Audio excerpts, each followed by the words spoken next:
तो जैसा कि बेटा हमने पिछली वीडियो में पैटर्न समझा था कि हमारे स्कॉलरशिप एग्ज़ाम 2023 का जो पैटर्न आने वाला है, जो क्वेश्चंस आने वाले हैं, वो किस किस सब्जेक्ट में से कितने मार्क्स के और कितने क्वेश्चंस आने वाले हैं, हमारा पूरा पेपर कितने मार्क्स का रहेगा टोटल, वो कितने घंटे हमें मिलेंगे उस पेपर को करने के लिए, और हमारा पेपर ऑब्जेक्टिव होगा या सब्जेक्टिव होगा, वो सब मैंने आपको पिछली वीडियो में बताया था। अगर किसी ने वो वीडियो मिस कर दी है तो प्लीज़ जाके वो वीडियो भी पहले चेकआउट कर लें। उसके बाद आप आज कंटिन्यू करेंगे कि हमारे एग्ज़ाम में क्लास 4th के एग्ज़ाम में किस तरीके के क्वेश्चन पूछे जाने वाले हैं। अच्छा, मैं जब बात कर रही हूँ क्लास 4th की, तो ऐसा नहीं है ये क्लास 5th के बच्चे नहीं देख सकते हैं, क्योंकि कुछ बेसिक ही क्वेश्चन है जो सब्जेक्ट से रिलेटेड हैं, वो अलग होंगे, वो 4th के 4th में ही पूछे जाएंगे, वो 5th के नहीं होंगे। बट जो बेसिक क्वेश्चन है जैसे क्वान्टिटेटिव एप्टीट्यूड, रीजनिंग एबिलिटी, आपकी language Hindi, English, current affairs, ये वो क्वेश्चंस है जो आपके 4th और 5th दोनों में ही सेम आ सकते हैं। ऐसा नहीं है कि डिफरेंट होंगे, बच्चे 4th के ही देखेंगे इस वीडियो को, 5th के नहीं देखेंगे। तो जो पार्ट अलग होगा मैं वो बता दूंगी, और साथ के साथ इसी वीडियो में मैं क्लास 5th का भी आज क्वेश्चन पेपर करवाने वाली हूँ। तो बी रेडी, आज की वीडियो थोड़ी लंबी होने वाली है, कमर कस के बैठ जाना। आज जो पढ़ाई होगी वो हमारी अच्छे से होगी और शानदार होगी, ठीक है। तो चलिए देखते हैं हमारा स्कॉलरशिप एग्ज़ाम 2023 का क्लास 4th का और 5th का पेपर। जैसे कि मैंने पैटर्न में बताया था आपको कि हमारे पैटर्न में जो सेक्शन ए होने वाला है, उस सेक्शन में किस तरीके के क्वेश्चन पूछे जाएंगे। आपके क्वांटिटेटिव एप्टीट्यूड से रिलेटेड क्वेश्चन पूछे जाएंगे, मतलब मात्रात्मक योग्यता से क्वेश्चन पूछे जाएंगे, और शॉर्ट फॉर्म में कहना चाहूँ तो आपके मैथ से रिलेटेड क्वेश्चंस आपके इसमें आपको मिलेंगे, ठीक है। तो चलिए देखते हैं फर्स्ट क्वेश्चन। फर्स्ट क्वेश्चन है बेटा, 19 metre 9 centimetre is equal to metre, कि अगर 19 मीटर और 9 सेंटीमीटर को कन्वर्ट करने लग जाए मीटर में, तो बताओ आंसर क्या होगा। जैसा कि आप जानते हो 1 मीटर में कितने सेंटीमीटर होते हैं, 100 सेंटीमीटर, यस और नो। जब 1 मीटर में 100 सेंटीमीटर होते हैं तो हमें इसको कन्वर्ट करने में इजी हो जाएगा, या तो मीटर को सेंटीमीटर में कन्वर्ट करेंगे या सेंटीमीटर को मीटर में। यहाँ है 19 मीटर 9 सेंटीमीटर डैश मीटर, हमें मीटर में चेंज करना है। तो पहले देख लेते हैं क्या क्या चीज़ें हमें मीटर में पहले से अवेलेबल हैं। तो पहले से हमें 19 जो है वो मीटर में अवेलेबल है, यस और नो, यस करेक्ट। लेकिन 9 हमें सेंटीमीटर में अवेलेबल है, तो हमें इसको क्या करना होगा, मीटर में चेंज करना होगा। सेंटीमीटर से मीटर में चेंज करना है, मतलब छोटे से बड़ा। जब छोटा बड़े के घर जाता है तो हमेशा क्या होता है, डिवाइड होता है। क्या होता है, हमेशा डिवाइड। तो हम यहाँ पे क्या करेंगे, डिवाइड करेंगे 100 से 9 को। अब ये हो तो नहीं सकता, लेकिन अगर हम इसको लिखना चाहें इस तरीके से, तो मैंने आपको बताया था जब इस तरीके की कोई वैल्यू हो कि 0 0 दे रखी हो, उसके साथ में 1 डिजिट हो, उसको डिवाइड करना हो, तो सिंपल हमें जितनी 0 नीचे होती हैं उतनी डिजिट ऊपर लिख के और पॉइंट लगा देना है। तो यहाँ 2 डिजिट है, मतलब 2 0 है, तो हम 2 डिजिट लिखेंगे। एक तो 9 हो गई, और एक सिर्फ यहाँ 9 थी, 9 के बाद हम एक और 0 लिख लेंगे, ठीक है। 2 डिजिट हो गई, 2 के बाद क्या लगा दिया हमने, पॉइंट लगा दिया। क्या लगा दिया, पॉइंट। अभी क्या हो गया हमारा, 0.09 मीटर हो गया है, ये हमारा मीटर में चेंज हो चुका है, ठीक है। अब आपको 19 मीटर प्लस 0.09 मीटर क्या होगा, 19 0.09 19.09 मीटर, ठीक है। तो हमारा सेकंड ऑप्शन ठीक होगा। आ गया समझ में। अच्छा, जैसे मैं रफ वर्क यहाँ कर रही हूँ, आपको ऐसा नहीं करना है। आपको पीछे एक स्पेस दिया हुआ है, मैं आपको समझाने के लिए साथ के साथ दिखा रही हूँ, ताकि आपको बार बार कंफ्यूजन ना हो। मैं अलग नोटबुक लूँगी तो आपको दिखेगा या नहीं दिखेगा, समझ में आएगा नहीं, इसलिए मैं साथ के साथ दिखा रही हूँ। आप ऐसा नहीं करना, आप इसी में ही पीछे जो रफ वर्क दिया है उसमें अपना आराम से करना, ठीक है। नेक्स्ट क्वेश्चन है question number 2। According to the English calendar of the year 2023, the number of months with 30 और less than 30 days will be. बताइए इंग्लिश कैलेंडर के अनुसार, जो कि हमारा 2023 इंग्लिश कैलेंडर कब से शुरू होता है बेटा, इंग्लिश कैलेंडर आपका शुरू होता है 1 जनवरी से। 1 जनवरी से हमारा इंग्लिश कैलेंडर हमारा हैप्पी न्यू ईयर हो जाता है। और 2023 का जो कैलेंडर है उसमें पूछा गया है कितने महीने ऐसे हैं जिनके डेज या तो 30 है या 30 से कम है। मतलब ऐसे कितने महीने हैं जिनमें जो डेज है वो या तो 30 है या 30 से कम है। चलिए लिख के देख लेते हैं। आपका जनवरी, फेब, मार्च, अप्रैल, मई, जून, जुलाई, अगस्त, सितंबर, अक्टूबर, नवंबर और दिसंबर, ये 12 महीने हमारे 2023 में। हमारे 2023 लीप ईयर नहीं है, ये हम जानते हैं, क्योंकि लास्ट की 2 डिजिट, ये 2 डिजिट हमारे 4 के टेबल में नहीं आती, इसलिए ये लीप ईयर नहीं है। इससे आने वाला अगला साल क्या होगा? लीप ईयर होगा। ठीक है। जनवरी, फरवरी, मार्च, अप्रैल, मई, जून, जुलाई, अगस्त, सितंबर, अक्टूबर, नवंबर और दिसंबर। ठीक है।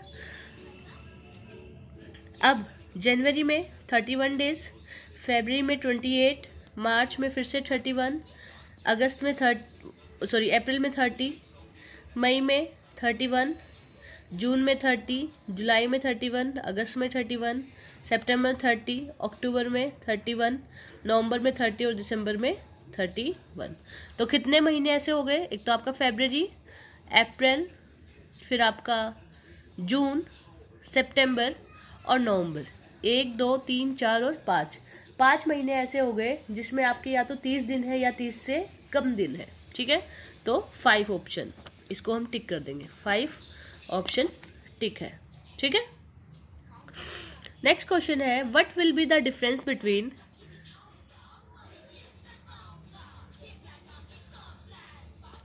What will be the difference between smallest 6 digit and between biggest 4 digit number?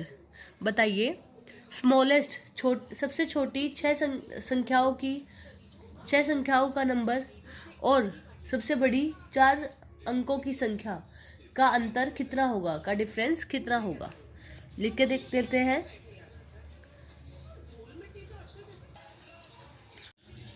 गलती से ना बेटा रिकॉर्डिंग का बटन ऑन नहीं किया था और मैंने क्वेश्चन समझा दिया था। मैं एक बार दोबारा बता देती हूँ। क्वेश्चन नंबर 3 हम जैसे कि बात कर रहे थे कि सबसे बड़ी संख्या, सबसे छोटी संख्या 6 अंकों की कौन सी होती है?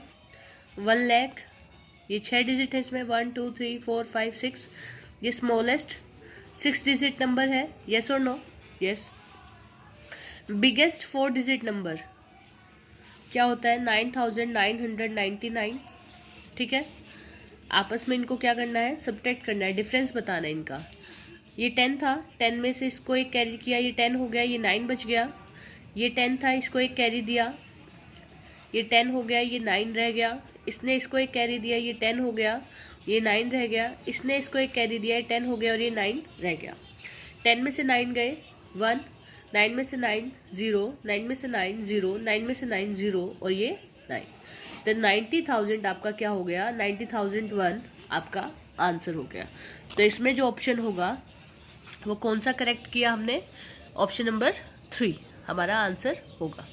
नेक्स्ट क्वेश्चन था बेटा, बताओ इस फिगर में से वो फिगर कौन सी है जिसका एक 1/5 जो पार्ट है वो शेडेड है। मतलब पूरी फिगर को अगर देखेंगे तो उसका 5 हिस्सों में से एक हिस्सा क्या है? शेडेड है। तो वो कौन सी फिगर होगी? वो हमारी फिगर थी बेटा 3rd। देखो इसमें टोटल 10 पार्ट्स थे और 2 हिस्से क्या थे? शेडेड थे। जब हम 2/10 लिखते हैं तो 2 के टेबल में 2 1 पे और 10 5 पे, तो ये हमारा आंसर क्या हो गया? 1/5। तो हमारा आंसर आ गया था कि हाँ 1/5 किस फिगर में शेडेड है? आपका 3rd फिगर में शेडेड है। ठीक है। नेक्स्ट क्वेश्चन देख लेते हैं, क्वेश्चन नंबर 7। क्वेश्चन नंबर 5 है, Mohan earns ₹650 every day and puts 175 in his brother piggy bank. In how many days 2975 will be collected in the piggy bank? Mohan नाम का लड़का रोज 650 रुपये कमाता है और वो रोज के रोज अपने भाई के पिगी बैंक में 175 रुपीज़ डालता है। बताओ वो अपने भाई के बैंक में, पिगी बैंक में 2975 रुपीज़ कब तक पूरे कर देगा? मतलब रोज़ जब वो 175 रुपीज़ डालता है तो बताओ कितने दिन लग जाएंगे उस पिगी बैंक में 2975 रुपीज़ होने में? चलिए देख लेते हैं। क्वेश्चन नंबर 5 है ये। मोहन रोज कितने रुपए कमाता है? ₹650, यस और नो। पिगी बैंक में कितने डालता है? ₹175। अब पूछा है कि 2975 होने में कितने दिन लगेंगे। ये 175 एक दिन में डाले, 1 डे में, ये कितने दिन में पूरा होगा? ये 2975 कितने, तो हमें एक दिन का पता है और हमें बताना है कि कितने दिनों में ये अमाउंट पूरा हो जाएगा। तो हम यहाँ क्या करेंगे? डिवाइड करेंगे, क्योंकि हमें पता है कि अमाउंट तो हमें पता है, बड़ी चीज़ तो हमें पता है, बट छोटी चीज़ हमें नहीं पता है। तो हम क्या करेंगे? डिवाइड करेंगे। 2975 को डिवाइड करेंगे 175 से। अब देखते हैं 175 के टेबल में 297 आता है, यस और नो? नहीं आता। तो 1 पे 175, 7 में से 2 5 गए 2, 9 में से 7 गए 2, 1 में से 1 गया 1, ऊपर से 5 कैरी। क्या 175 में 1225 आता है, यस और नो? देख लेते हैं। 175 को मल्टीप्लाई करते हैं 7 से, 7 5 जा 35 का 3, 7 7 जा 49, 49 और 3 52, 5 7 1 जा 7 प्लस 5 12। यस, 7 पर क्या आता है? 1225। ये पूरा कट गया। यहाँ हमें 17 मिल गया कि 2975 रुपीज़ कितने दिन में कलेक्ट हो जाएंगे? 17 डेज में पिगी बैंक में आ जाएंगे। या हम इसको ऐसे भी कर सकते थे, 1 day ₹175, second day again 175, third day again 175, और फिर इनको प्लस करके देख लेते कि कहाँ पर जाके आपके 2975 कंप्लीट हो रहे हैं। तो वो भी कर सकते थे, बट थोड़ा लंबा प्रोसेस है, इसलिए मैंने आपको शॉर्ट ट्रिक बताई कि इस तरीके से हमें कर लेना चाहिए। ठीक है, जब हमें कोई भी छोटे से बड़ी चीज़ निकालनी हो तो हम हमेशा डिवाइड करते हैं। छोटा हमेशा बड़े के घर कम चीज़ें लेके जाता है, डिवाइड करता है। ठीक है, आया समझे? चलो नेक्स्ट क्वेश्चन देखते हैं। क्वेश्चन नंबर 6, तो इसमें टिक कर देती हूँ मैं, ये ऑप्शन नंबर 4 इसका करेक्ट है। Parameter of a rectangular floor is 62 metre. If the breadth of the floor is 14 metre, what is the length of the floor?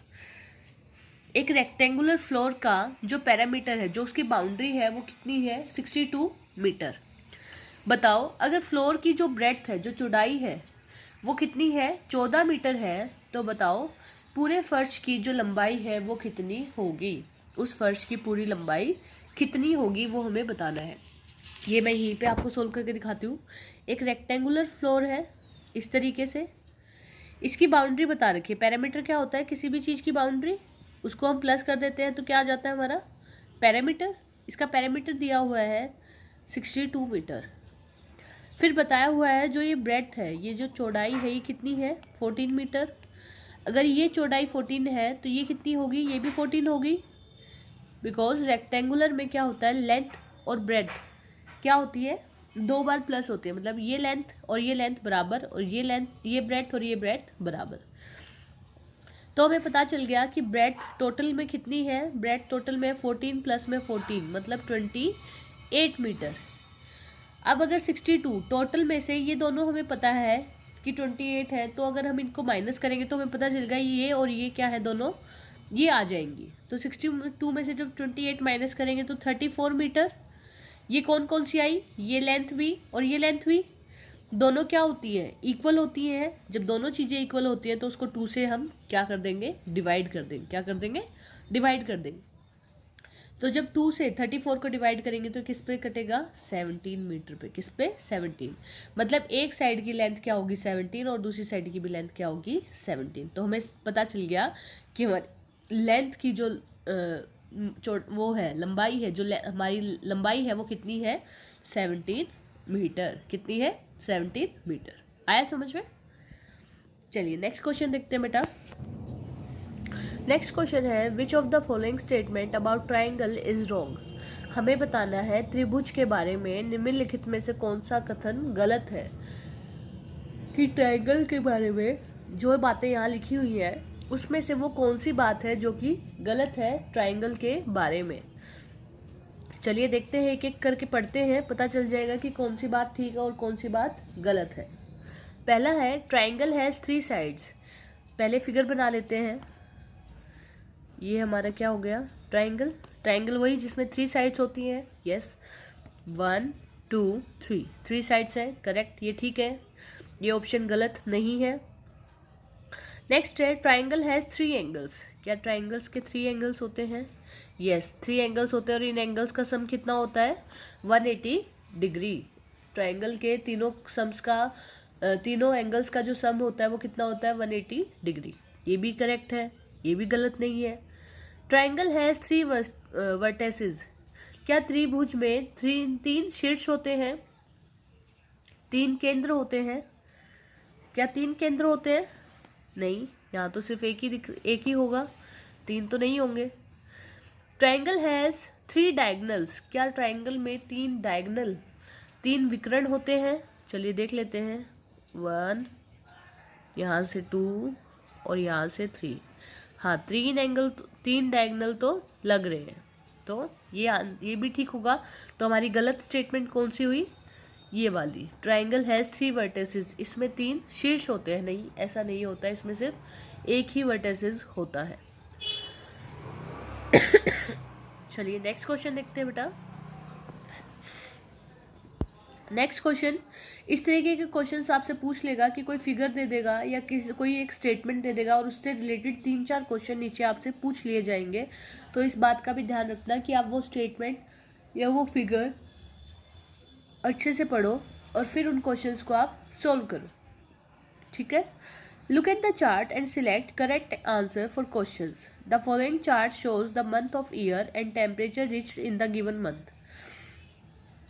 8, 9 और 10 क्वेश्चन में आपको चार्ट्स की हेल्प लेके इन क्वेश्चंस का आंसर करेक्ट करना है और देखना है कि पूरे साल में जो टेम्परेचर है वो कहाँ तक पहुँचा है। ये चार्ट है, पूरा टेम्परेचर के बारे में बताया हुआ है।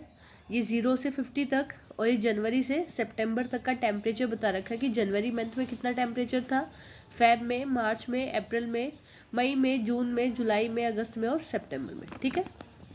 ये जो लाइनें दी हुई है हमें टेम्परेचर की, कि जनवरी में 12 था, फरवरी में 19, मार्च में 29, अप्रैल में 36, मई में 44, जून में 46, जुलाई में 38, फिर अगस्त में 35 और सितंबर में 32, ठीक है।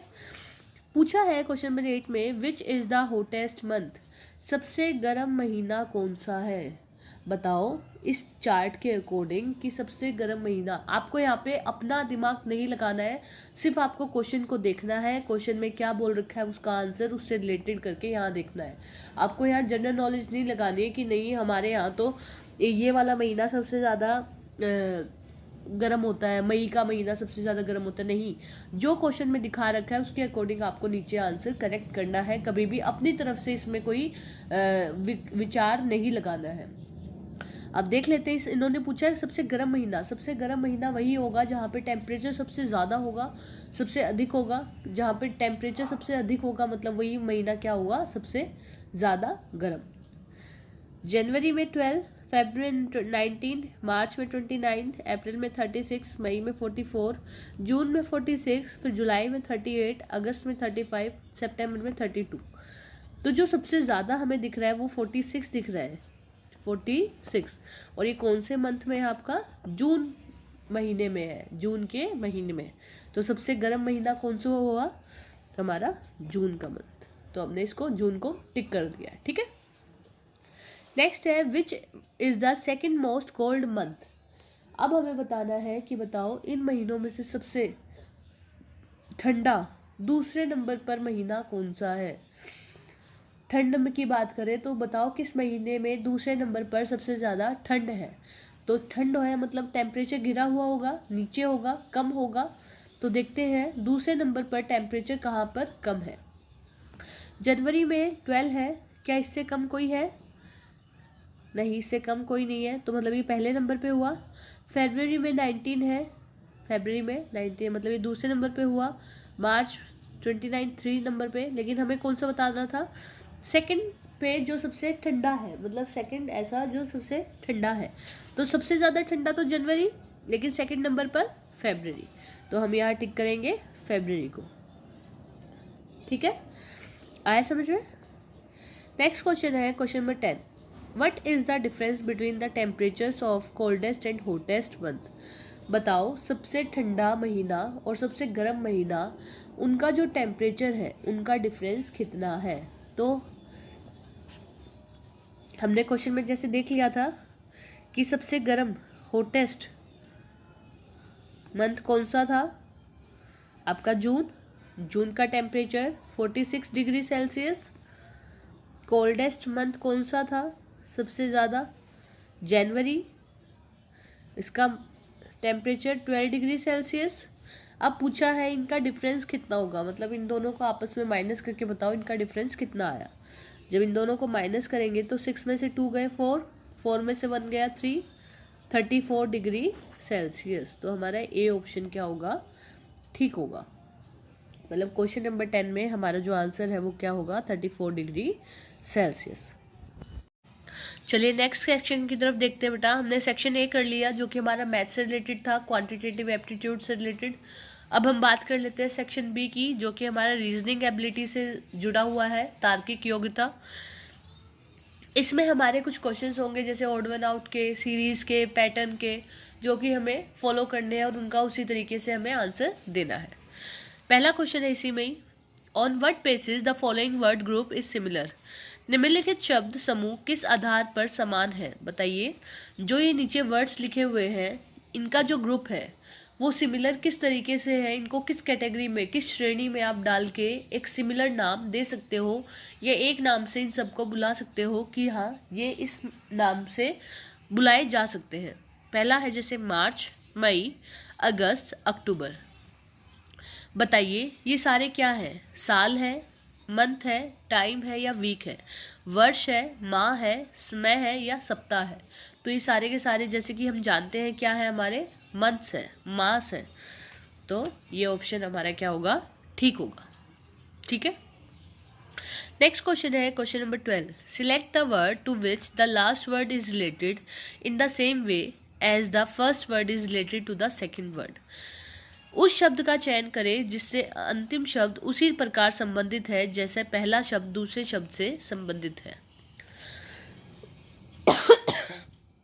हमें बताना है जैसे कि मधुमक्खी छाते से रिलेटेड है, मतलब मधुमक्खी का जो घर होता है उसको हम छत्ता बोलते हैं। तो बताइए कुत्ते का घर को क्या कहलाता है या डॉग का घर क्या कहलाता है। हट, कैनल, स्टेबल या नेस्ट, झोपड़ी, कुत्ता घर, अस्तबल या घोंसला। हट हमें जैसे पता है कि हम झोपड़ी वगैरह में रहना पसंद करते हैं कभी कभी।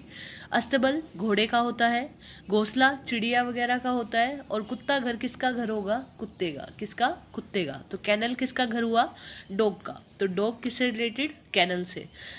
बी का रिलेशन हाइव से था तो डॉग का रिलेशन कैनल से। ठीक है, नेक्स्ट क्वेश्चन है question number 13। Find the next number, complete the series. अब इस सीरीज़ को देखते हुए हमें इसको कंप्लीट करना है कि बताओ नेक्स्ट आने वाला नंबर क्या होगा। अगली संख्या ज्ञात कीजिए, श्रृंखला को पूरा ज्ञात कीजिए। अगली संख्या बतानी क्या होगी और देखना हमें इसका आंसर क्या होगा। देखो 3 से 7, 11, 15 और 19। 3 से 7 हुआ, फिर 11 हुआ, फिर 15 हुआ और फिर 19। 3 में कितने प्लस करेंगे कि 7 आएगा, 4। 4 में कितने प्लस करूँ कि 11 आए, वो सॉरी 7 में कितने प्लस करूँ, फिर अगेन 4, फिर अगेन 4 प्लस हो रहे हैं, फिर अगेन 4। मतलब 3 में 4 प्लस करे 7, 7 में 4 प्लस करे 11, 11 में 4 प्लस करे 15, 15 में 4 प्लस करूँगी तो 19। नेक्स्ट में हमें अगेन 4 प्लस करने होंगे, तो 19 में जब मैं 4 प्लस करूँगी तो क्या आएगा, 23। क्या आएगा, 23। तो ये हमारा थर्ड वाला ऑप्शन क्या हो जाएगा, करेक्ट हो जाएगा। थर्ड वाला ऑप्शन हमारा ठीक होगा। नेक्स्ट क्वेश्चन है what will come in place of question mark in the given series. दी गई श्रृंखला में क्वेश्चन मार्क के स्थान पर क्या आएगा। ये जो श्रृंखला, ये जो पैटर्न दिया हुआ है, ये सीरीज जो दी हुई है, बताओ इसमें जो क्वेश्चन मार्क लगा हुआ है इस पर कौन सा नंबर आएगा। चलिए देख लेते हैं इसको भी। 1, 4, 9, 16 और 25। 1 में 3 प्लस किए तो 4 आया, यस। अगेन 4 में कितने प्लस करूँ, 5 प्लस करूँ तो 9 आएगा, ठीक है। 9 में 7 प्लस करूँ तो 16, ठीक है। पहले 3 फिर 5 फिर 7। इससे पता चल रहा है कि सिर्फ ओड नंबर क्या हो रहा है, प्लस हो रहा है सीरीज में। 3 के बाद ओड नंबर 5 आता है, 5 के बाद ओड नंबर 7 आता है, 7 के बाद ओड नंबर 9 आता है। तो 16 में जब 9 प्लस करूँगी तो 25 आएगा, करेक्ट। 9 के बाद जो ओड नंबर आता है वो क्या आता है आपका, 11। क्या आता है, 11। तो 25 में जब 11 प्लस करूँगी तो क्या आंसर आएगा, क्या आएगा आपका, आएगा ये 36। क्या आएगा, 36। 25 में जब मैं 11 प्लस करूँगी तो आंसर क्या आता है, 36, ठीक है। नेक्स्ट क्वेश्चन है question number 15। Select the odd one out. इसमें से हमें वो निकालना है जो कि इस श्रेणी में से विभिन्न है, अलग है। निम्नलिखित में से भिन्न शब्द का चयन कीजिए, जो इन सब में अलग है उसको हमें टिक करना है। देखो जैसे पेन है, पेंसिल, मार्कर और बुक। पेन, पेंसिल और मार्कर लिखते हैं चीज़ें हम इससे लिख सकते हैं, लेकिन बुक ऐसी चीज़ है जिस पे हम लिखते हैं, मतलब जिस पर लिखा जाता है, लेकिन जिनसे हम लिखते हैं वो क्या है, पेन, पेंसिल और मार्कर। और जिस पर लिखा जाता है वो क्या है, बुक। तो जिस पर लिखा जाता है वो अलग हुआ, और जिनसे लिखे जाते हैं वो 3 हैं, इकट्ठे हैं। तो हमारा इसमें जो ऑप्शन होगा वो क्या होगा, बुक। तो जो भिन्न है वो क्या है, बुक है आपका। नेक्स्ट क्वेश्चन है, इसमें भी हमें ऑड वन आउट करना है कि बताओ इसमें से कौन सा अलग है। Cycle, bike, scooter, car. Cycle है, स्कूटर है, बाइक है और कार है। साइकिल, स्कूटर और बाइक क्या है, तीनों 2 पहिया वाहन। टू व्हीलर है, सब में 2-2 पहिए हैं। लेकिन कार एक ऐसी है जो क्या है, 4 व्हीलर है, जो 4 पहियों से चलती है। तो ये क्या हो गया, हमारा ऑड वन आउट हो गया। तो कार हम इस पे टिक कर देंगे, ठीक है। नेक्स्ट क्वेश्चन देखते हैं। तो नेक्स्ट क्वेश्चन है question number 17। Complete the given figure by selecting the right option. ये फिगर हमें दी गई है, इसको हमें कंप्लीट करना है। ये अधूरी है, एक पार्ट से एक पार्ट इसका मिसिंग है। हमें इसको क्या करना है, पूरा करना है कि, और बताना है कि पूरा करने के बाद कि बताओ वो कौन सा पार्ट है जो हमने इन सब में से इस पे लगाया है। तो चलिए पूरा करते हैं। देखना ये इस तरीके से था, एक पहले एक स्क्वायर बना हुआ है, फिर उसके अंदर एक सर्कल है जो कि यहाँ तक था सिर्फ, फिर उसके अंदर एक और सर्कल है, फिर अंदर उसके एक स्क्वायर है, ठीक है। अब हम इसको अगर पूरा करेंगे तो कैसे करेंगे, इस सर्कल को पूरा कर देंगे, इसको भी पूरा कर देंगे और इस स्क्वायर को पूरा कर देंगे। तो ये हिस्सा हमने ये पूरा किया है। अब हमें इसमें से देखना है कि वो कौन सा, ये वाला पार्ट कहाँ पर है। तो ये वाला पार्ट कौन सी फिगर में है आपका, जब हम इसको पूरा करेंगे तो इसमें हमारा ऑप्शन क्या था, इसमें हमारा ऑप्शन था ऑप्शन नंबर 3। तो ये हमारा क्या होगा, करेक्ट होगा, क्योंकि इस फिगर को जब हमने कंप्लीट किया तो ये कुछ ऐसी दिखाई दे रही थी, ठीक है। नेक्स्ट क्वेश्चन है question number 18। Select the correct word which comes in place of question mark. हमें उस वर्ड को चूज करना है जो कि क्वेश्चन मार्क में बिल्कुल ठीक आएगा। जैसे इंडियन रुपी, यूएसए डॉलर, तो बांग्लादेश में बताना है कि क्या है। तो हम जैसे देख के बता सकते हैं कि इंडिया में रुपी क्या है, करेंसी है, यूएसए में डॉलर क्या है, करेंसी है। तो बांग्लादेश की हमें करेंसी पता होनी चाहिए कि बांग्लादेश की करेंसी क्या है, तभी हम बता सकेंगे कि इसका करेक्ट आंसर क्या होगा। तो बांग्लादेश की जो करेंसी है वो क्या है, टाका। क्या है, टाका। तो ये इसका क्या होगा, करेक्ट आंसर, ठीक है। नेक्स्ट क्वेश्चन है question number 19। Complete the given figure by selecting the right option. अब हमें सेम एज इट इज़, जैसे हमने क्वेश्चन नंबर 17 में फिगर को कंप्लीट करके उसका पैटर्न बनाया था और उसका करेक्ट आंसर टिक किया था, same as it is question number 19 में भी हमें फिगर को कंप्लीट करना है और करेक्ट आंसर को टिक करना है। तो चलिए फिगर को कंप्लीट कर लेते हैं। इसमें जैसे ये पूरा एक सर्कल है, तो यहाँ भी इसको पूरा एक सर्कल बनाएंगे। पहले ये सर्कल हो गया, ठीक है। उसके बाद ये पार्ट्स में देख रहे हैं तो इसमें 2 एरो आएंगे, इसमें भी 2 एरो कर देते हैं। तो ये हमारी क्या होगी, फिगर कंप्लीट हो गई। अब हमें देखना है जो हमने रेड कलर से जो बनाया है वो कौन सी फिगर में है। देखो कुछ मिसिंग है इन फिगर्स में, एक जैसे ये सर्कल का जो पार्ट था वो नहीं है, तो ये वाली जो फिगर है वो इस पार्ट से जो हमने बनाई है रेड कलर से वो बिल्कुल सेम एज इट इज़ है। तो ऑप्शन नंबर 3 हमारा क्या होगा, बिल्कुल करेक्ट होगा। ठीक है। नेक्स्ट क्वेश्चन है question number 20, count the number of squares in the given figure. ये जो फिगर दी हुई है इसमें हमें काउंट करके बताना है कि टोटल कितने स्क्वायर है, टोटल कितने स्क्वायर है इस फिगर में, वो हमें काउंट करने हैं। चलिए शुरू करते हैं। पहले इस फिगर को हम बनाना शुरू करेंगे, जैसे जैसे बनाते जाएंगे वैसे वैसे काउंट करते जाएंगे। बड़ा स्क्वायर ये 1 2 3 4 एंड 5। ये बड़ा स्क्वायर था एक, ये छोटा स्क्वायर एक, ये एक और, ये एक और ये एक और, एक बड़ा और 4, ये कितने हो गए 1 + 4 5। तो ये 5, ये आंसर क्या होगा हमारा, करेक्ट होगा। तो इसमें टोटल कितने स्क्वायर है हमारे, 5 स्क्वायर है। ठीक है। नेक्स्ट क्वेश्चन देखते हैं, क्वेश्चन नंबर नेक्स्ट सेक्शन का क्वेश्चन नंबर हमारा 21। ये हमारा सेक्शन सी है। अब इसमें 2 भाषाएं होंगी, एक हिंदी एक उर्दू, और हमें किसी एक भाषा को सिलेक्ट करना है और उसको आंसर करना है। तो जैसे कि हमारे यहाँ के बच्चे हिंदी पढ़ते हैं ज़्यादा, तो हम हिंदी को चूज़ करेंगे, उर्दू वाला पेपर हम अटैम्प्ट नहीं करेंगे, उसको हम एज इट इज़ छोड़ देंगे। तो सेक्शन सी में जो 2 पार्ट्स हैं, जो 2 लैंग्वेजेस हैं हिंदी और उर्दू, उसमें से हम किसको टिक मार्क करेंगे, हिंदी को। सेक्शन सी में कुल 2 भाषाओं के प्रश्न हैं, उनमें से किसी एक भाषा का चयन करके हमें प्रश्नों का उत्तर देना है। ठीक है। तो लैंग्वेज 1 हम हिंदी को चूज़ कर रहे हैं, तो हिंदी के हम क्वेश्चंस पढ़ेंगे। निम्नलिखित गद्यांश पढ़कर नीचे दिए गए प्रश्नों के सही उत्तर चुनिए। ये नीचे दिया हुआ एक पैराग्राफ है, इसको पढ़ के हमें कुछ प्रश्न नीचे पूछे गए हैं, उसका हमें क्या करना है, सही आंसर हमें देना है। समस्त जीव पेड़ पौधों पर निर्भर है। विविध प्रकार के फल फूल अनाज दालें सब्जियां आदि हमें पेड़ पौधों से ही मिलते हैं। कुछ पौधों से हमें वस्त्र बनाने के लिए रेशा भी मिलता है। इसी प्रकार घर बनाने के लिए इमारती लकड़ी व भोजन पकाने के लिए ईंधन के लिए लकड़ी भी पेड़ों से मिलती है। इस प्रकार हम जीवित रहने के लिए भोजन, तन ढूंढने के लिए कपड़ा व घर बनाने के लिए लकड़ी सब पेड़ पौधों से प्राप्त करते हैं। हम यह भी देखते हैं कि जो भोजन हमें पशुओं से प्राप्त होता है, जैसे दूध मांस आदि, उन पशुओं के जीवन का आधार भी वनस्पति ही है।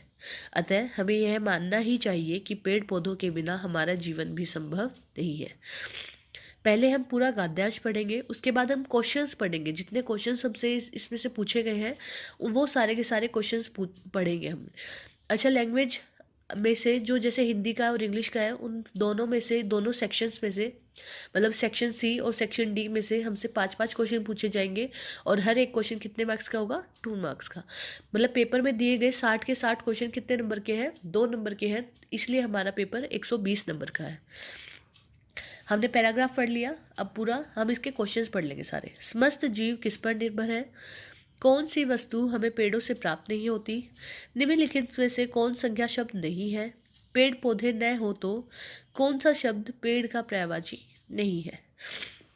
अब दोबारा से हम गद्यांश पढ़ेंगे। अब हमें क्वेश्चंस का पता चल गया कि क्वेश्चन किस किस तरीके के पूछे गए। अब हम एक बार और पूरा गद्यांश पढ़ेंगे। समस्त जीव पेड़ पौधों पर निर्भर है। विविध प्रकार के फल फूल अनाज दालें सब्जियां आदि हमें पेड़ पौधों से ही मिलते हैं। कुछ पौधों से हमें वस्त्र बनाने के लिए रेशा भी मिलता है। इसी प्रकार घर बनाने के लिए इमारती लकड़ी व भोजन पकाने के लिए ईंधन के लिए लकड़ी भी पेड़ों से मिलती है। इस प्रकार हम जीवित रहने के लिए लकड़ी व भोजन पकाने के लिए ईंधन के लिए भी लकड़ी भी पेड़ों से मिलती है। इस प्रकार हम जीवित रहने के लिए भोजन व तन ढकने के लिए कपड़ा व घर बनाने के लिए लकड़ी सब पेड़ पौधों से प्राप्त करते हैं। हम यह भी देखते हैं कि जो भोजन हमें पशुओं से प्राप्त होता है, जैसे दूध और मांस आदि, उन पशुओं के जीवन का आधार भी वनस्पति ही है। अतः हमें यह मानना ही चाहिए कि पेड़ पौधों के बिना हमारा जीवन संभव नहीं है। समस्त जीव किस पर निर्भर है? तो हमारा पूरा पर्यावरण जो है उस पर ही हम डिपेंड है, हमारे पेड़ पौधों पर हम डिपेंड है। तो देखो फर्स्ट लाइन में ही है, समस्त जीव पेड़ पौधों पर निर्भर है। तो किस पर निर्भर है? पेड़ पौधों पर। तो ये वाला ऑप्शन हमारा क्या हो जाएगा? ठीक। कौन सी वस्तु हमें पेड़ों से प्राप्त नहीं होती है? हमें बताना है कि इनमें से कौन सी वस्तु हमें पेड़ों से प्राप्त नहीं होती। तो हमें पेड़ों से कौन कौन सी वस्तुएं प्राप्त होती हैं? देखो, फल, फूल, अनाज, दालें, सब्जियां, ये सब हमें मिलती है। दवाई, नमक, कागज और फल। कागज पेड़ से बनता है, दवाई भी पेड़ से बनाई जाती है, नमक नहीं। नमक हम पानी से बनाते हैं। किससे? पानी से। तो ये हमारा ऑप्शन ये वाला होगा। जो हमें पेड़ों से वस्तु प्राप्त नहीं होती, उसका आंसर क्या है? नमक। निम्नलिखित से कौन सा संज्ञा शब्द नहीं है? अब इनमें से बताना है कि कौन सा शब्द संज्ञा शब्द नहीं है। पेड़, इमारती, जीव और रेशा, ये सब क्या है? संज्ञा है या नहीं है? देखो, पेड़, एक पेड़ वृक्ष को बोलते हैं। इमारती, हमें जो चीज़ें यूज़ होती है घर बनाने वगैरह के लिए, इमारती। जीव, हमारे जीव जंतु। और रेशा, रेशा क्या होता है? जो हमें एक एक तरीके का एक पदार्थ हमें मिलता है एक जानवर से, उसको हम क्या बोलते हैं? रेशा बोलते हैं। तो इसमें आंसर क्या होगा हमारा? रेशा। तो option number D. Next question है क्वेश्चन नंबर 24। पेड़ पौधे न हो तो इसका आंसर आप मुझे होमवर्क में बताओगे कि इसका आंसर क्या होगा। और क्वेश्चन नंबर 23 भी होमवर्क ही है, बताना है क्या मैंने ये जो ऑप्शन लिखा क्या ये ठीक है या गलत है, कि ये जो मैंने रेशा संज्ञा शब्द बताया है कि ये संज्ञा शब्द नहीं होता है, तो ये कौन सा शब्द होता है, ये आप मुझे होमवर्क में बताओगे दोनों क्वेश्चन। नेक्स्ट है क्वेश्चन नंबर 25। कौन सा शब्द पेड़ का पर्यायवाची नहीं है? इसमें से वो बताना है कि पर्यायवाची नहीं है पेड़ का, मतलब जो 3 होंगे वो पर्यायवाची होंगे पेड़ के, लेकिन एक जो होगा वो पर्यायवाची नहीं होगा पेड़ का। तो वो कौन सा है? तरु, वृक्ष और पादप तीनों ही क्या है? पर्यायवाची है। तो वट आपके वस्त्र को बोला जाता है, ना कि पेड़ को। तो पेड़ का जो पर्यायवाची नहीं है वो क्या है? वट। ठीक है। नेक्स्ट क्वेश्चन देखते हैं। देखो, इसके बाद उर्दू शुरू हो जाती है। ये पार्ट हमें नहीं करना है, इसको हमें एज इट इज़ छोड़ देना है, ये हमारे काम का नहीं है। हमें डायरेक्ट सेक्शन डी पे जाना है और लैंग्वेज थर्ड जो हमारी इंग्लिश है उसको हमें करना है, उसके क्वेश्चंस हमें करने हैं। ठीक है, तो चलिए शुरू करते हैं सेक्शन डी के क्वेश्चन नंबर 26 से। पहले इसमें भी सेम हिंदी की तरह पैसेज दिया हुआ है, गद्यांश दिया हुआ है, इसको पढ़ना है और फिर इसके नीचे जो 5 क्वेश्चंस दिए हुए हैं इससे रिलेटेड, उनके हमें क्या करने हैं? आंसर करने हैं। चलिए देखते हैं। Read the story carefully and give the answer of the following question. ये एक स्टोरी दी गई है, इसको हमें ध्यान से पढ़ना है और नीचे दिए गए क्वेश्चंस के हमें आंसर बताने हैं। Once a cunning jackal entered a village. When stray dogs saw him, they chased him. He ran, frightened, and jumped into a tub of blue dye. When he came out, his color was all blue. Every animal was amazed to see a blue jackal. He declared himself the king sent by the god. All the animals, big and small, believed him and bowed before him. The blue jackal was happy and proud to be king of the jungle. Once the blue jackal heard other jackals of the jungle howling at the full moon sky. The blue jackal forgot he was a king and started howling too. Hoo, hoo. He joined others. The animal ran out to see. He is not a king, but an ordinary jackal. They all shouted and attacked him. He begged for his life. The animals forgave him, but only after beating him good. The jackal ran away and left the jungle. तो ये कहानी थी jackal की। एक jackal होता है जो कि एक गांव में रहता है, कनिंग जैकाल मतलब बहुत भयानक। वो स्ट्रे डॉग्स को जब भी देखता है तो उनको चिढ़ाने की कोशिश करता है। स्ट्रे डॉग जब भी उसको देखते हैं तो उसको चिढ़ाते हैं। वो भागता है और जंप कर जाता है डर के एक ब्लू डाई में, एक ब्लू घोल में जिसमें के अंदर ब्लू कलर होता है, उसमें जंप कर देता है। और जब वो उससे बाहर निकलता है तो वो पूरा का पूरा कैसे रंग का होता है? ब्लू कलर का। एवरी एनिमल वॉज अमेज्ड, और सब उसको देख के हैरान हो जाते हैं कि ये ब्लू जैकाल कहाँ से आया। वो अपने आप को राजा बना देता है और कहता है मैं गॉड के द्वारा, भगवान के द्वारा भेजा गया हूँ। सभी एनिमल, चाहे वो बड़ा हो चाहे छोटा, उस पर यकीन करते हैं और उसके खातिरदारी करते हैं, उसके आगे पीछे घूमते हैं। वो ब्लू जैकाल बहुत खुश होता है और अपने आप को एक अच्छा राजा कहलाने की कोशिश करता है जंगल का। एक दिन की बात थी जब फुल मून स्काई था, मतलब पूर्णिमा की रात थी। तो सभी जैकाल सारे के सारे क्या करते हैं, उस रात को हू करते हैं, एक तरीके की आवाज़ निकालते हैं और शो करते हैं इस तरीके से। तो वो भी जयकाल था, वो भूल गया कि मैं किंग हूँ और वो भी उनकी तरह क्या निकालने लग गया, आवाज़ें निकालने लग गया। सारे एनिमल्स उसको देखने लग गए, भाग के देखने आए और कहने लगे ये हमारा राजा नहीं है, क्योंकि ये तो अदर जयकाल्स की तरह, जो और कुछ और जयकाल हैं और जो लोमड़ियाँ हैं उनकी तरह ही दिखता है, ये हमारा किंग नहीं है। सबने चिल्लाया और उस पर अटैक किया, उस पर हमला किया। वो अपनी ज़िंदगी की भीख मांगने लगा उनसे, क्योंकि वो उसको बहुत ज़्यादा पीट रहे थे। सभी एनिमल्स ने उसको छोड़ दिया, लेकिन बहुत अच्छा पीटने के बाद वो जैकल वहाँ से भाग गया और उस जंगल को हमेशा के लिए छोड़ के चला गया। ठीक है, आ गया समझ में। अब क्वेश्चंस पढ़ लेते हैं। Why did the jackal jump into the tub of blue die? According to the jackal who had sent him, the jackal was howling at the animals forgave the blue jackal. Which of the following is not a describing word adjective? अब हमें इन सारे questions ने हमने पढ़ लिए। अब दोबारा से हम एक बार पैराग्राफ को पढ़ेंगे। Once a cunning jackal entered a village. When stored eggs saw him, they chased him. He ran frightened and jumped into a tub of blue dye. When he came out, his color was all blue. Every animal was amazed to see a blue jackal. He declared himself the king, sent by the god. All the animals, big and small, believed him and bowed before him. The blue jackal was happy and proud to be a king of the jungle. Once the blue jackal heard other jackals of the jungle howling at the full moon sky. The blue jackal forgot he was a king and started howling too. Hoo, hoo, hoo. He joined others. The animals ran out to see. He is not a king, but an ordinary jackal. They all shouted and attacked him. He begged for his life. The animal forgave him, but only after beating him good. The jackal ran away and left the jungle. ठीक है, अब questions को करना शुरू करते हैं। Why did the jackal jump into the tub of blue die? बताओ वो जैकाल ब्लू जो डाई थी उस टब में क्यों कूद गया था? क्यों? क्योंकि उसको किससे बचना था? उन डॉग से बचना था जो कि उसको डरा रहे थे।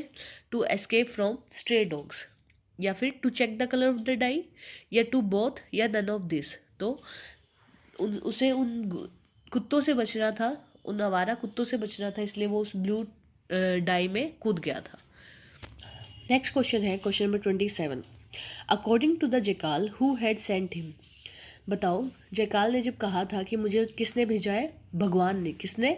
भगवान ने। जब वो ब्लू डाई में कूद गया था और ब्लू रंग का हो गया था, तो किसके द्वारा भेजा गया था? वो गॉड के द्वारा। किसके अकॉर्डिंग? जैकाल के अकॉर्डिंग। नेक्स्ट क्वेश्चन है the jackal was howling at? जैकाल कब हु हा की आवाज़ निकालते हैं? किस दिन? जब फुल मून स्काई होता है, मतलब पूरा चांद निकलता है जिस दिन आसमान में, उस दिन वो हॉलिंग करते हैं। तो फुल मून स्काई की जो रात होती है उस दिन वो ये करते हैं। The animals forgave the blue jackal. कब? जब उन्होंने उसको पीट दिया था, जब उसको बहुत अच्छे से पीट दिया था, उसके बाद उन्होंने उसको क्या कर दिया था? माफ़ कर दिया था। नेक्स्ट क्वेश्चन है which of the following is not a describing word? बताओ इसमें से एडजेक्टिव कौन सा नहीं है? एडजेक्टिव क्या होता है? विशेषण, जो किसी चीज़ की विशेषता बताता है। तो फुल, हाँ, किसी की विशेषता बता रहा है। बिग, स्मॉल, दोनों ही विशेषता बता रहे हैं। लेकिन किंग क्या है? एक नाउन है, राजा। तो ये क्या हो गया आपका? एडजेक्टिव नहीं है। तो ये वाला आंसर आपका क्या होगा? करेक्ट। ठीक है, नेक्स्ट क्वेश्चन है, अब हमारा सेक्शन ई स्टार्ट हो रहा है यहाँ से, जिसमें हमारे करंट अफेयर्स के 10 क्वेश्चंस होंगे। नेक्स्ट क्वेश्चन है on the basis of area what is the rank of India in the world? Area की बात करें, क्षेत्रफल की बात करें, तो हमारे भारत का स्थान कौन से नंबर पर आता है वो बताइए। कि जब एरिया देखने लगते हैं हम कंट्रीज़ का, तो बताओ भारत कौन से नंबर पर है? भारत है हमारा 7वें नंबर पर। कौन से? 7वें नंबर पर। नेक्स्ट क्वेश्चन है question number 32। Currently the number of states in India अब 2023 में बात करें तो बताओ हमारी टोटल स्टेट्स, इंडिया की टोटल राज्य कितने हैं? कितने राज्य हैं हमारे इंडिया के? हमारे इंडिया के टोटल राज्य हैं 28। पहले कितने थे? 29, और अब कितने हो गए? 28। और यूनियन टेरिटरीज कितनी है? 8। ठीक है। नेक्स्ट क्वेश्चन है, which of the following is a primary colour? बताओ इनमें से कौन सा प्राइमरी कलर है? ये आपका होमवर्क का क्वेश्चन है बेटा, आप मुझे कमेंट बॉक्स में कमेंट करना कि इसका आंसर क्या होगा। नेक्स्ट क्वेश्चन है question number 34, Bhakra Nangal dam is built on which river? बताइए भाखड़ा नांगल डैम कौन सी रिवर पर बना हुआ बांध है? कौन सी रिवर पर बना हुआ बांध है ये है सतलुज रिवर पर। कौन सी रिवर पर? सतलुज रिवर पर। और ये भाखड़ा नांगल डैम किस स्टेट में है? कौन से राज्य में है? ये है आपके पंजाब राज्य में। कौन से राज्य में? पंजाब राज्य में। ठीक है। नेक्स्ट क्वेश्चन है question number 35, which is the national sport of India? बताइए हमारे भारत का राष्ट्रीय खेल कौन सा है? हमारे भारत में खेला जाने वाला खेल कौन सा है जो कि राष्ट्रीय उपाधि हासिल कर चुका है, जिसे हम राष्ट्रीय खेल के नाम से भी जानते हैं? तो वो कौन सा खेल है? वो है हमारा हॉकी। कौन सा है? हॉकी। और हॉकी के जो मैजिशियन कहलाते हैं वो कौन है? मेजर ध्यानचंद। कौन है वो? मेजर ध्यानचंद। नेक्स्ट क्वेश्चन है, which sport does Neeraj Chopra played? Neeraj Chopra नाम के व्यक्ति कौन सा गेम खेलना पसंद करते हैं या खेलते हैं या उन्होंने उसमें उपाधि हासिल की है? तो वो कौन सा गेम है बेटा? वो है हमारा जेवलिन थ्रो। कौन सा गेम? Javelin throw. भाला फेंक। भाला फेंक नाम का एक गेम है जो कि हमारे नीरज चोपड़ा खेलते हैं हमारे देश के लिए। चलिए नेक्स्ट क्वेश्चन देखते हैं। नेक्स्ट क्वेश्चन है, Shrimati Draupadi Murmu is the current president of India. Who was the president of India before Draupadi Murmu? Shrimati Draupadi Murmu Bharat की वर्तमान राष्ट्रपति है। द्रौपदी मुर्मू से पहले भारत के राष्ट्रपति कौन थे? द्रौपदी मुर्मू अभी हमारे देश की पहली राष्ट्रपति बनी है, और ये सेकंड वुमेन है जो कि हमारे देश की राष्ट्रपति बनी है। इससे पहले प्रतिभा पाटिल हमारी फर्स्ट वुमेन प्रेसिडेंट रह चुकी है। ये सेकंड वुमेन प्रेसिडेंट है। पूछा जा रहा है कि द्रौपदी मुर्मू से जस्ट पहले कौन हमारे देश का राष्ट्रपति था? ना हम यहाँ पे मैन की बात करें ना वुमेन की, सिर्फ प्रेसिडेंट कौन थे इनसे पहले जो हमारे राष्ट्रपति थे द्रौपदी मुर्मू से पहले? तो वो कौन थे? वो थे हमारे श्री रामनाथ कोविंद। कौन थे? श्री रामनाथ कोविंद। ठीक है। नेक्स्ट क्वेश्चन है, who is known as iron man of India? बताइए भारत का लौह पुरुष किसे कहा जाता है? भारत के लौह पुरुष के नाम से किसे जाना जाता है इनमें से? तो वो कौन थे जिसे भारत का लौह पुरुष कहा जाता है? वो है सरदार वल्लभ भाई पटेल। कौन है? सरदार वल्लभ भाई पटेल। इनको हम आयरन मैन के नाम से भी जानते हैं क्योंकि इन्होंने देश को जोड़ने के लिए वो की थी, सिचुएशंस क्रिएट की थी, वो एक तरीके से एक आयरन मैन ही कर सकता है किसी देश के लिए, इसलिए इनको ये उपाधि दी गई है। नेक्स्ट क्वेश्चन है, which who host the national flag on independence day? स्वतंत्रता दिवस पर किसके द्वारा ध्वजारोहण किया जाता है? इंडिपेंडेंस डे जो कि हम 15 अगस्त को सेलिब्रेट करते हैं, बताओ इस दिन हमारे देश के झंडे को, हमारे राष्ट्रीय फ्लैग को, हमारे तिरंगे को कौन लहराता है? कौन लहराता है और कहाँ पे लहराया जाता है? ये लहराया जाता है रेड फोर्ट पर, मतलब लाल किले पर, और ये हमारे देश के प्रधानमंत्री फैलाते हैं, मतलब prime minister of India host करते हैं। कहाँ पर? रेड फोर्ट पर। कहाँ पर? रेड फोर्ट पर। ठीक है। नेक्स्ट क्वेश्चन है question number 40, who is called as the father of Indian constitution? किसे भारतीय संविधान का जनक कहा जाता है? जो हमारा संविधान है, जो हमारा कॉन्स्टिट्यूशन है, जो हमारी रूल बुक है, जब हमारा देश आज़ाद हो गया था उसके 2 साल 11 महीने और 18 दिन बाद जिसका निर्माण किया गया, जिसको इतना समय लगा बनने में, और जिसको लागू हमने 26 जनवरी 1950 को किया, बताओ वो क्या चीज़ थी? वो क्या थी? हमारी कॉन्स्टिट्यूशन। तो उसको जिसने जन्म दिया, उसको जिसने बनाया, वो कौन थे? वो थे हमारे भीमराव अंबेडकर। तो doctor Bhimrao Ambedkar father of Indian constitution कहलाए जाते हैं। ठीक है, आया समझ में यहाँ तक? चलिए नेक्स्ट क्वेश्चन देखते हैं। अभी जो नेक्स्ट पार्ट सेक्शन एफ है, ये लास्ट पार्ट है हमारे मेधावी पेपर का, हमारे स्कॉलरशिप एग्ज़ाम 2023 का। और इसमें इस पार्ट में जो क्वेश्चंस आएंगे वो कहाँ कहाँ से आएंगे, आपके ईवीएस, एसएसटी और हिंदी और इंग्लिश से। क्योंकि मैथ्स के जो क्वेश्चन है वो हम पहले ही ए सेक्शन में कर चुके हैं। अब इसमें जो क्वेश्चंस आएंगे वो आपके ईवीएस, एसएसटी, हिंदी और इंग्लिश से आएंगे। ठीक है, तो पहले ईवीएस के कुछ क्वेश्चंस हैं। Which of the following does not lay eggs, बताइए इनमें से कौन सा वो जानवर है जो अंडे नहीं देता है। तो वो कौन सा जानवर है जो अंडे नहीं देता है, सीधा बच्चे पैदा करता है, डायरेक्ट उसमें से किड निकलता है। तो जैसे क्रोकोडाइल अंडे देता है, डक भी अंडे देती है और टोर्टाइस भी अंडे देता है। लेकिन एक बैट एक ऐसा जानवर है जो कि अंडे नहीं देता है, डायरेक्ट बैट किड वहाँ से रिप्रोड्यूस होता है। ठीक है, चलिए नेक्स्ट क्वेश्चन देखते हैं। नेक्स्ट क्वेश्चन है खेजड़ी tree is majorly found in, बताइए खेजड़ी नाम का पेड़ मुख्यतः कहाँ पाया जाता है, किस एरिया में ये पेड़ पाया जाता है। ये पाया जाता है डेजर्ट एरिया में, राजस्थान के इलाके में जहाँ पे रेगिस्तान होता है वहाँ पे ये पेड़ पाया जाता है। क्योंकि ये एक ऐसा पेड़ है जो कि कम पानी में भी उगाया जाता है और खेजड़ी ट्री के खाल से मेडिसिन बनाई जाती है। तो ये बहुत यूज़फुल ट्री भी है जो कि हमारा मेडिसिन बनाने में हेल्पफुल होता है।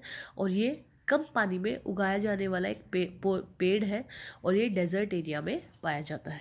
तो कहाँ पाया जाता है, मरुस्थल में, डेजर्ट एरिया में। नेक्स्ट क्वेश्चन है which of the following is not soluble in water, इनमें से कौन सा ऐसा घुलनशील पदार्थ नहीं है जो कि पानी में घुलता नहीं है। इनमें से पानी में कौन सी चीज़ घुली नहीं जाती बिल्कुल। नमक पानी में घुल जाता है, शुगर पानी में मिक्स हो जाती है, लेमन जूस पानी में इजीली मिल जाता है, लेकिन ऑयल पानी के ऊपर फ्लोट करता रहता है, तैरता रहता है, ये कभी भी पानी में घुलता नहीं है। तो ये क्या होगा हमारा ऑयल, तेल। तेल पानी में कभी भी घुलता नहीं है, सोल्यूबल नहीं होता है। Next question, question number 44, Bihu festival is celebrated in which state, Bihu पर्व किस राज्य में मनाया जाता है। तो ये किस राज्य में मनाया जाता है, हम पहले भी कर चुके हैं ये क्वेश्चंस बहुत बार। और जबकि बल्कि इस पेपर में जितने भी क्वेश्चंस आए हैं हम सारे ही बहुत बार पहले कर चुके हैं। तो बिहू कौन से राज्य में मनाया जाता है, असम में। असम में मनाया जाने वाला ये बहुत मशहूर त्यौहार है, बहुत ही धूमधाम से ये सेलिब्रेट किया जाता है। Which figure is present on the note of ₹500, ये आपका होमवर्क का क्वेश्चन है।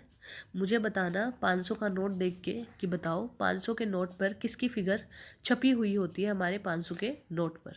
ठीक है, और मुझे ये भी बताना कि ₹10, ₹20, ₹50 और ₹100 और ₹2000 पर किन किन की इमेज है। ये भी आप कमेंट में कमेंट करोगे मुझे, ठीक है, कमेंट बॉक्स में कमेंट करना। नेक्स्ट क्वेश्चन है क्वेश्चन नंबर 46। अब ये एसएसटी का कुछ पार्ट है। अ peninsula is a land part which is surrounded by water on 3 sides, which of the following is true about India. Peninsula, जैसे कि आप डेफिनेशन जानते हो कि पेनिनसुला वो एरिया होता है जिसकी 3 साइड पानी होता है और एक साइड लैंड पार्ट होता है, उसको हम क्या बोलते हैं, पेनिनसुला। तो पूछा है इंडिया का वो कौन सा पार्ट है जो कि पेनिनसुला कहलाता है, या इंडिया के बारे में वो ठीक है। India is an island country, क्या इंडिया एक द्वीप है, क्या इंडिया के चारों तरफ पानी है, नहीं, इंडिया एक पेनिनसुला कंट्री है, इसके चारों तरफ पानी नहीं है बल्कि इसके 3 साइड पानी है और एक साइड लैंड पार्ट है। तो ये तो हमारा गलत हुआ। Southern India is called a peninsula, क्या इंडिया का जो साउथ पार्ट है जिसको हम सदर्न इंडिया भी बोलते हैं वो पेनिनसुला है, क्या वो एक प्रायद्वीप है। यस, वो एक प्रायद्वीप है क्योंकि वो तीनों साइड से किससे घिरा हुआ है, पानी से, और एक साइड से लैंड पार्ट से। तो ये ऑप्शन हमारा क्या होगा, करेक्ट होगा हमारे इंडिया के बारे में। इसको हम क्या कर देंगे, राइट। क्या इंडिया 3rd लार्जेस्ट कंट्री है पॉपुलेशन में, नहीं, इंडिया क्या है, 2nd लार्जेस्ट कंट्री है। तो ये ऑप्शन भी गलत, और नन ऑफ द अबव ये भी गलत। नन ऑफ द अबव का मतलब होता है इनमें से कोई नहीं, या ऑल ऑफ द अबव होगा जहाँ पे, उसका मतलब होता है ये सारे के सारे। तो हमारा ऑप्शन नंबर 2 क्या था, करेक्ट था इंडिया के बारे में। नेक्स्ट क्वेश्चन है 47। It is the longest river of India and flows into bay of Bengal, ये भारत की सबसे लंबी या बड़ी नदी है जो कि बंगाल की खाड़ी में गिरती है। तो बताइए इनमें से कौन सी ऐसी नदी है जो भारत की सबसे बड़ी नदी है, वो कौन सी है? गंगा। और कहाँ पे गिरती है ये? बे ऑफ बंगाल में।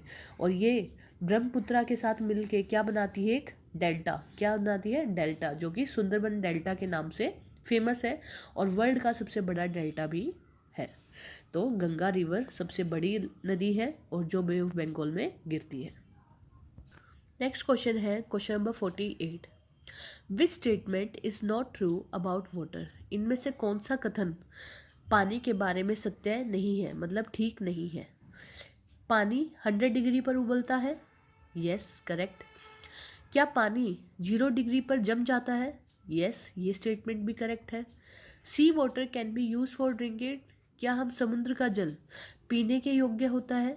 क्या जो समुद्र का जो पानी होता है वो पीते हैं? नहीं, ये तो गलत है। Rain water is purest form of water.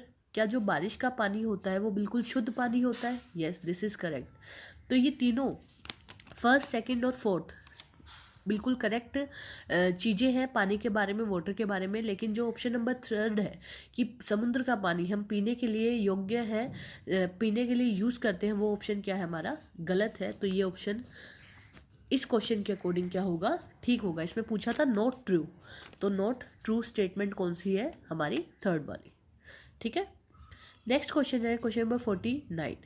Choose the wrong statement. अब हमें इसमें से बतानी है कि कौन सी स्टेटमेंट गलत होगी, वो हमें स्टेटमेंट चूज करनी है। देखो क्वेश्चन को पढ़ना बहुत ज़रूरी होता है। यहाँ रॉन्ग पूछिए और आप करेक्ट वाली को पढ़ो, एकदम से आपको लगे हाँ ये ठीक होता है और आप उसको ठीक कर दो। ऐसे इसमें नॉट ट्रू पूछा था, लेकिन अगर आप ट्रू पढ़ते हो तो पहले ही ऑप्शन पढ़ते और इसको टिक कर देते और आपका आंसर क्या हो जाता? गलत हो जाता। तो क्वेश्चन को पढ़ना ज़रूरी है अच्छे से ध्यान से, तभी हम उसका आंसर ईजिली दे पाएंगे। Lok Sabha and Rajya Sabha are the part of parliament. क्या संसद के 2 भाग होते हैं, लोकसभा और राज्यसभा? Yes, option correct. लेकिन हमसे इसमें को क्या पूछा है जो रॉन्ग है? President is the head of the supreme court. क्या जो प्रेसिडेंट है वो सुप्रीम कोर्ट का हेड होता है? No, this is statement is wrong. 3rd, Narendra Modi is the prime minister of India. क्या हमारे देश के प्रधानमंत्री नरेंद्र मोदी हैं? Yes. President is not elected by the general public. क्या राष्ट्रपति का चुनाव जनरल पब्लिक के द्वारा नहीं किया जाता? Yes, this statement is correct. तो इसमें से गलत कौन सी है? 2nd वाली। तो हमसे रॉन्ग पूछी थी, तो रॉन्ग है ये। प्रेसिडेंट किन का हेड होता है? मिलिट्रीज का हेड होता है, आर्मी, नेवी और आपकी एयरफोर्स का, ना कि सुप्रीम कोर्ट का। ठीक है। नेक्स्ट क्वेश्चन है question number 50। Highest mountain peak in India. बताइए हमारे देश की, हमारे भारत की सर्वोच्च पर्वत शिखर कौन सा है? ये क्वेश्चन आपका होमवर्क है। इसका आंसर भी आप मुझे कमेंट बॉक्स में कमेंट करोगे। ठीक है। नेक्स्ट क्वेश्चन है हिंदी से रिलेटेड। सही मिलान नहीं है। नेक्स्ट पार्ट है बेटा आपका हिंदी का, जो हमारा सेक्शन F चल रहा है उसी में हिंदी का पार्ट है। 51 क्वेश्चन। सही मिलान नहीं है, इनमें से वो मिलान बताना है जो कि सही नहीं है। एक तरीके से यहाँ पे हमें क्या दिए हुए हैं? पर्यायवाची दिए हुए हैं या मतलब दिया हुआ है। जैसे कि हाथी को क्या बोला जाता है? कुंजर। वनराज को सिंह। मेघ को जलज। वर्षा को बरखा। तो इनमें से जो ठीक नहीं है वो क्या है? मेघ को जलज नहीं बोला जाता, जलद बोला जाता है। ये जल धारण वाले होते हैं, जल में उगने वाले नहीं। इसलिए हमारा ऑप्शन नंबर 3 ये क्या होगा? गलत होगा। ठीक है। नेक्स्ट क्वेश्चन है क्वेश्चन नंबर 53। 2 कथन दिए हुए हैं और पूछा है इनमें से कथन कौन सा सही नहीं है। गांधी जी का जन्म गुजरात के गांधीनगर में हुआ था। क्या गांधी जी का जन्म गांधीनगर में हुआ था? नहीं, ये ऑप्शन गलत है। उन्हें राष्ट्रपिता कहा जाता है। यस, उन्हें राष्ट्रपिता की उपाधि दी गई है, हम उसे राष्ट्रपिता कहते हैं। तो कौन सा वाला कथन गलत है हमारा? पहले वाला कथन क्या है? गलत है। इसमें देखो ऑप्शन था पहला कथन, दूसरा कथन, दोनों कथन या कोई नहीं, कि इन कथनों में से कौन सा कथन गलत है? पहले वाला, दूसरे वाला, या दोनों ही गलत है, या दोनों में से कोई भी गलत नहीं है। नेक्स्ट क्वेश्चन है हमारा question number 55। Question number next की बात कर लेते हैं। Question number 55। हुदहुद के बारे में कौन सा कथन सही नहीं है? हुदहुद आपने एक पोएम सुनी होगी, उसके बारे में कथन पूछा है कि बताओ इसमें से कौन सा कथन सही नहीं है। तो बताइए कौन सा कथन सही नहीं है। ये आपका सेम मैं होमवर्क में दे रही हूँ क्वेश्चन, आप मुझे इसको कमेंट में इसका आंसर मुझे बताओगे, ठीक है। जिसने भी चैप्टर पढ़ा हुआ होगा उसको पता होगा। इंग्लिश, अब सेक्शन आते हैं इंग्लिश का। सेक्शन एफ में ही इंग्लिश का सेक्शन, हमारे 4 सेक्शन थे, ईवीएस, एसएसटी, हिंदी और इंग्लिश। तो लास्ट सेक्शन की बात कर लेते हैं। Who is the writer of the story Alice in the Wonderland. बताओ अलाइस इन द वंडरलैंड के राइटर कौन है? कौन है इसके राइटर? तो कौन है इसके राइटर? इसके राइटर है लुइस कैरोल। कौन है? लुइस कैरोल, जिन्होंने अलाइस इन द वंडरलैंड नामक एक स्टोरी लिखी है। तो ये इसके राइटर है। नेक्स्ट क्वेश्चन है question number 58, opposite of the word hope. Hope मतलब कोई आशा, और आशा का अपोजिट पूछा है तो क्या होगा? डिसअपियर। कौन सा? डिसअपियर, ठीक है। नेक्स्ट क्वेश्चन है question number 60, Pinocchio was a puppet made of wood whenever he use to lie. Pinocchio नाम का एक पपेट होता है जो कि लकड़ी से बनाया जाता है, जब भी वो झूठ बोलता है तो क्या होता है? हिज नोज वुड ग्रो, क्या उसकी नाक लंबी होती है? His nose would break off, क्या उसकी नाक टूट जाती है? His leg would break off, क्या उसकी टांगें टूट जाती है? या ही वुड फॉल, या वो गिर जाता है। बताओ इनमें से क्या होता है? इनमें से क्या होता है कि उसकी नाक लंबी होती चली जाती है जब भी वो झूठ बोलता है। तो ये क्या आंसर होगा इसका? Correct answer. Next question, question number 57, who was the teacher of Helen Keller. बताओ हेलन केलर की टीचर कौन थी? कौन थी? कौन थी? Mrs Sullivan. Mrs Sullivan. Next question, question number 59, select the pair which is incorrect. इसमें से उस पेयर को बताओ जो कि गलत है, जो कि सही मेल नहीं खाता। जैसे वकील के पास क्लाइंट, लॉयर के पास क्लाइंट आता है, ठीक है। किंग के पास क्वीन आती है, नहीं, ये तो कोई तुक्का नहीं हुआ। डॉक्टर के पास पेशेंट आता है, यस, डॉक्टर के पास मरीज आता है। टीचर के पास स्टूडेंट आता है, यस, टीचर के पास स्टूडेंट आता है। तो ये जो किंग के पास क्वीन आती है, ये ऑप्शन क्या है हमारा? गलत है। तो ये इसका आंसर होगा। हमसे इनकरेक्ट पूछा था तो ये क्या है? पेयर इनकरेक्ट है। तो ये हमारे टोटल 60 क्वेश्चंस हो गए। और देखो रफ वर्क लास्ट में दिया हुआ है, तो आपको लास्ट में ही रफ वर्क करना है और कहीं भी पेन नहीं चलाना है। दूसरी इंपॉर्टेंट बात बता दूं कि आपको ब्लू और ब्लैक बॉल पेन का ही यूज़ करना है किसी भी आंसर को टिक करने के लिए, ठीक है। दूसरी बात। तीसरी बात कि आपको 4 ऑप्शन में से किसी एक ऑप्शन को टिक करना ही करना है, आपको वो क्वेश्चन छोड़ना नहीं है। आप उस क्वेश्चन को छोड़ोगे तो आपके आंसर के जो मार्क्स हैं वो बिल्कुल ज़ीरो हो जाएंगे। लेकिन आप उनमें से कोई एक आंसर को टिक कर दोगे तो शायद वो आंसर ठीक हो सकता है, लेकिन आप किसी भी क्वेश्चन को ब्लैंक नहीं छोड़ोगे। सिर्फ एक ऑप्शन को किसी भी क्वेश्चन में आप टिक करोगे ही करोगे। एक से ज़्यादा ऑप्शंस को आप टिक नहीं करोगे, नहीं तो पूरे के पूरे मार्क्स ही कट हो जाएंगे, चाहे ऑप्शन ठीक हो या गलत हो। तो पहली बात, रफ वर्क में ही रफ वर्क करना है। दूसरी बात, ब्लैक और ब्लू पेन का ही यूज़ करना है, बॉल पेन का। तीसरी बात, आपको कोई भी क्वेश्चन छोड़ना नहीं है। और चौथी बात कि क्वेश्चन में जो टिक करना है वो किसी एक बॉक्स में ही टिक करना है, सारे या एक से ज़्यादा बॉक्सेस में आपको टिक नहीं करना है। पांचवी बात, सबसे मोस्ट इम्पोर्टेंट, क्वेश्चंस को पहले ध्यान से पढ़ना है, क्वेश्चन में पूछा क्या गया है और तब आपको आंसर करना है। हड़बड़ी में आंसर नहीं देना, क्योंकि हर एक क्वेश्चन की लगभग 2 मिनट आपको मिल रही है। तो 2 मिनट एक क्वेश्चन के लिए बहुत ज़्यादा होती है। आपको क्वेश्चन पढ़ना है अच्छे तरीके से और उसका आंसर करना है, ताकि आपके मार्क्स कट ना हो, ठीक है। आज की वीडियो में इतना ही था। आई होप आप सबको पसंद आई हो। पसंद आई हो तो एक लाइक कर देना बेटा, और कमेंट में होमवर्क के आंसर्स देना भूलना मत। हम आपको मिलेंगे न्यू वीडियो में, जिसमें मैं एक और सैम्पल पेपर लेके आऊँगी। तो चलिए, बाय बाय, टेक केयर।